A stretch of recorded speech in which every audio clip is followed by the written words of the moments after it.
Seguimos en Códigos en la Tele, la política desde adentro, y voy a hacer una denuncia pública. La producción me eliminó la pregunta del mono para nuestro invitado. Dice, tema muy serio, que no cabe lugar para la pregunta del mono. Así que hago la denuncia, el mono censurado en este tramo del programa. Y obviamente que se enojó, sí. Estamos con Luis Esquivel, él es el titular del coordinador del CUCAMIS en la provincia de Misiones, y le vamos a preguntar todo, cómo trabaja este organismo tan importante para la vida del misionero y los argentinos, porque imaginamos que trabajan en conjunto con el INCUCAI. Bueno, Luis, buenas noches, bienvenido, gracias por tu tiempo. No, gracias a ustedes, porque nosotros sabemos que los medios no son espectadores de lo que ocurre en salud, sino que son parte de los sistemas de gestión de salud. Es muy importante que la gente esté informada y que la gente sea autónoma y gestione su propia salud. Bueno, obviamente que el tema que nos compete y que te convoca tiene que ver con los trasplantes, la posibilidad de donar vida, y también sé que no puedes hablar del tema, por eso hago la introducción yo. He leído en las últimas horas en revistacódigos.com dos historias muy importantes de cómo familias de la provincia de Misiones, del Dorado, San Pedro, otras localidades, desde el dolor, desde la pérdida de un familiar, han podido superarse, si vale el término, y generar vida en otras personas. ¿Cómo es el trabajo de ustedes para que esta sinergia se dé, que traspase el dolor y que lleve a esperanza a otras familias? Bueno, esa es una condición admirable de los pueblos, pero de los pueblos desarrollados, porque estamos viendo ahora con todo lo que pasa en el mundo cómo hay pueblos que desprotegen, digamos, a las mujeres, a los niños, y son pueblos que tuvieron su historia, pero no maduraron, como lo hizo, por ejemplo, Argentina, en un contexto de pueblos muy sometidos, como los latinoamericanos, pero Argentina es líder en Latinoamérica en la procuración de órganos, y no tanto quizás por los sistemas de salud, sino por la condición cultural de la gente, que aparte de ser gente educada, digamos, el argentino en general, es solidario. ¿Y cómo estamos los misioneros dentro de ese panorama? ¿Positivos a nivel? En un punto quizá superior al promedio de positividad, de intención de salvar vidas con restos mortales, digamos, que ya no son útiles para nada más, pero que pueden salvar la vida de muchas personas. A partir de un solo donante ya se pueden salvar varias. Sea, en realidad sí son útiles, tienen la magia, la bendición de dar vida. Exacto. A través de los desarrollos de la medicina desde el siglo pasado ya, pero que en este siglo en la Argentina impactaron fuertemente en varios aspectos, con varios tipos de trasplantes.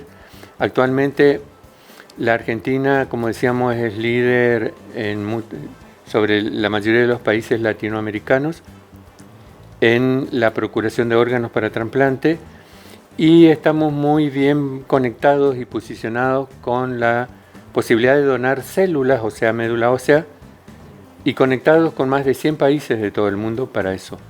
Sí o sí la donación se da en el paso a la muerte de una persona, o hay casos donde se puede donar en vida. ¿En qué casos se puede donar en vida? Son pocos casos los que, digamos, en promedio se hacen en vida. Están autorizados los donantes familiares de riñones.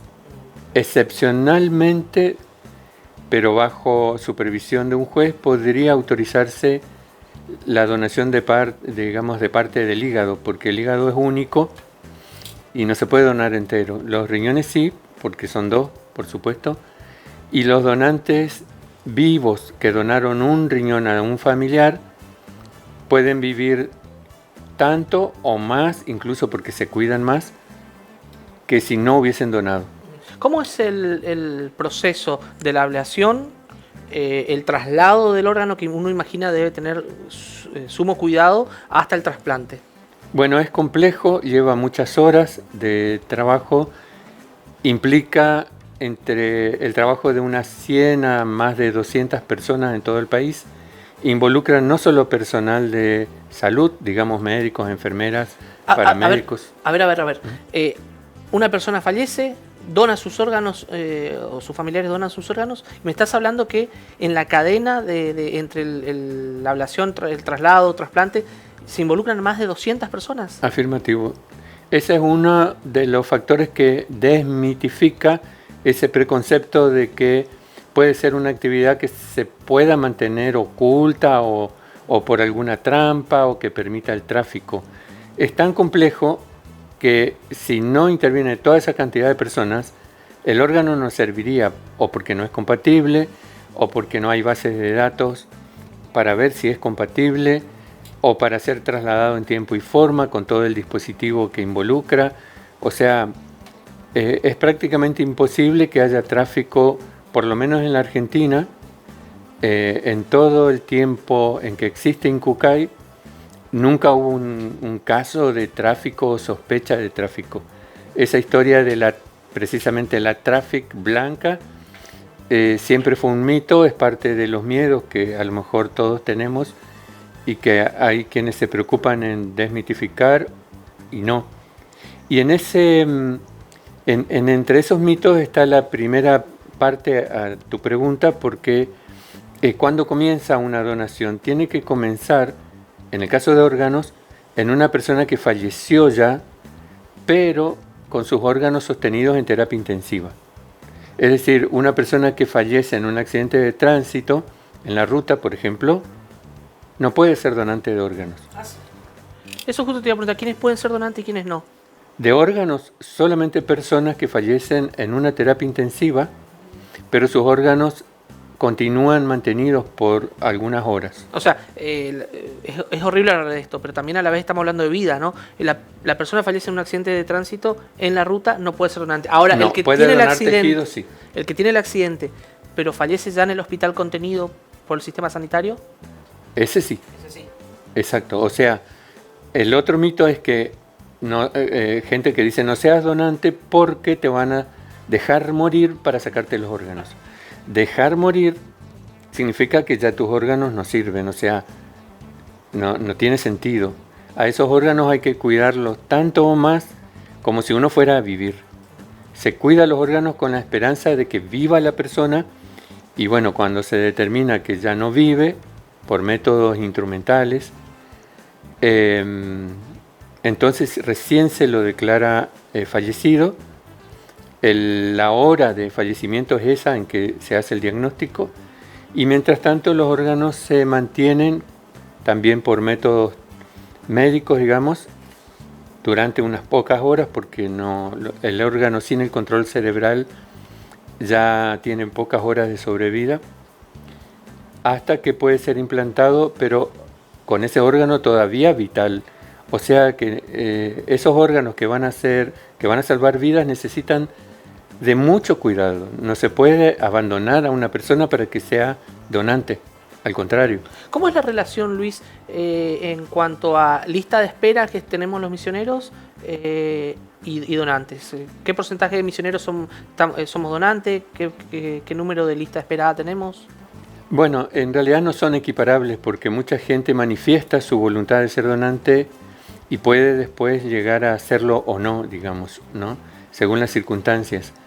Pero nuestra lista de espera, por suerte, no es tan abultada. Para riñones hay un poco más de 120 personas y no mucho más para el resto de los órganos, o sea, nos superan las 130 personas para órganos. Y para córneas hubieron momentos de algunos años, como en el 2019, en que había 0 personas esperando córneas porque ya no teníamos misioneros que necesitaran córneas. O sea, no hay más de 250 misioneros afortunadamente hoy en lista de espera. 150. 150. Hay menos. Y en córneas, por momentos, por ejemplo, hace 2 semanas teníamos 11 personas en lista de espera, hoy hay 3. Misiones sanitariamente con los hospitales de cabecera, especialmente Posadas, Oberal, Dorado, San Vicente, ¿cómo está para trabajar con los trasplantes?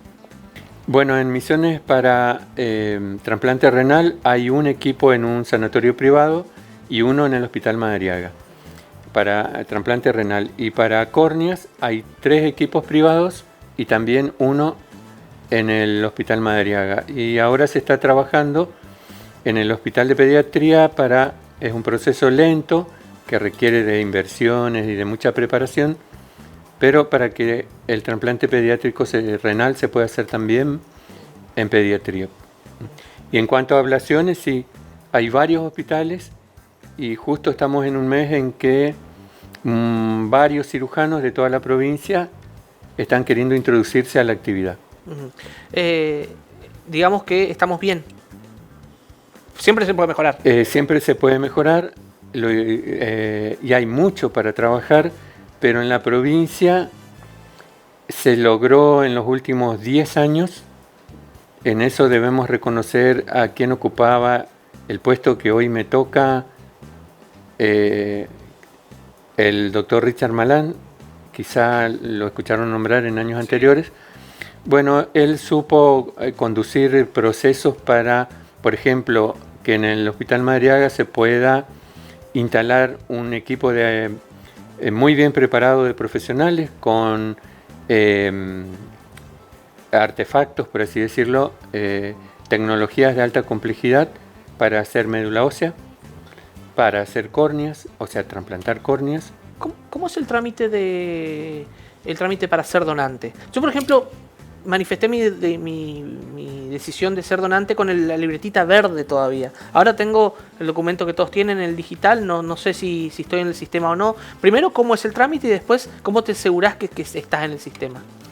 Bueno, si uno decide ser donante explícito, digamos, la mejor manera es registrarlo cuando uno renueva el documento precisamente, pero de lo contrario, el sistema de incucay.gov.ar, uno puede registrarse allí. El sistema exige que uno envíe un correo y uno después puede constatar en un sistema que se llama Sintra, en el mismo Incucay. Se puede entrar por la página Mi Argentina y constatar que uno realmente es donante positivo, digamos, o si uno decidió no ser donante. Este contexto de pandemia del último año y medio, ¿complicó la situación? ¿Ayudó? La pandemia prácticamente colapsó en muchas provincias del país la actividad de procuración de órganos para trasplante, pero por suerte en Misiones hubo un descenso marcado, sobre todo en la procuración de tejidos, no tanto de órganos, pero Misiones se mantuvo el año pasado líder en el país en procuración de órganos y tejidos, y este año continuamos igual que el año pasado y esperamos que cuando la pandemia ceda un poco este acoso sanitario, podamos recuperar los valores del año 2018 y 2019, donde Misiones se destacó en la Argentina por su actividad en la procuración de órganos y tejidos para trasplante. Bueno, esta pregunta debería haber sido quizás la primera pregunta, pero queremos que la gente se vaya con el conocimiento claro y que recuerde qué es. ¿Qué es el CUCAIMIS y cómo funciona el CUCAIMIS? Bueno, el CUCAIMIS es la jurisdicción o filial de Incucay en Misiones. Desde hace ya bastantes años, Incucay de Nación prefirió que los ministerios de salud de las provincias fiscalicen y se hagan cargo de esas filiales, o sea que es un órgano mixto que tiene una normativa y una modalidad de trabajo nacional que tiene inevitable porque hay que trabajar con todo el país para movilizar, digamos, cada proceso, pero bajo la esfera de la provincia. Y en ese sentido, ya que estoy, además de agradecer a la gente, a los misioneros por ser solidarios, estoy agradeciendo a gestores anteriores, tengo que agradecer a los sistemas de gobierno y de digamos, de organizaciones misioneras, porque esta actividad es más fácil cuando ocurre en estos contextos donde el aeropuerto, por ejemplo, no pone trabas, los aviones esperan si uno se atrasa un poquito, uno le pide al ministro un helicóptero y te dice que sí, después va a ver de dónde sacar la plata para de repente pagar el combustible que ya nos pasó, digamos, fue crítica a Digamos, alguna toda situación. la sociedad, el gobierno es proactiva en este tipo de situaciones. Exacto, es como que uno encuentra todas las vías facilitadas. Bueno, muchísimas gracias por tu visita. La verdad que fue genial esta entrevista, por lo menos así sentí yo, que es bueno transmitir este mensaje a la gente, ¿no? De amor, de esperanza, de vida. Y la denuncia que está, te salvaste, no hubo pregunta del mono, son preguntas muy desubicadas. El productor Balanda En realidad, suprimió todas las preguntas, así nos que tuvimos que hacer una gustan pregunta las seria. preguntas problemáticas porque si sirven para aclarar dudas, para eso estamos. Bueno, muchísimas gracias por la visita y a seguir trabajando por la vida. No, y gracias a ustedes porque son parte de esto, no son espectadores. Bueno, Luis Esquivel, coordinador del Cucay Miss.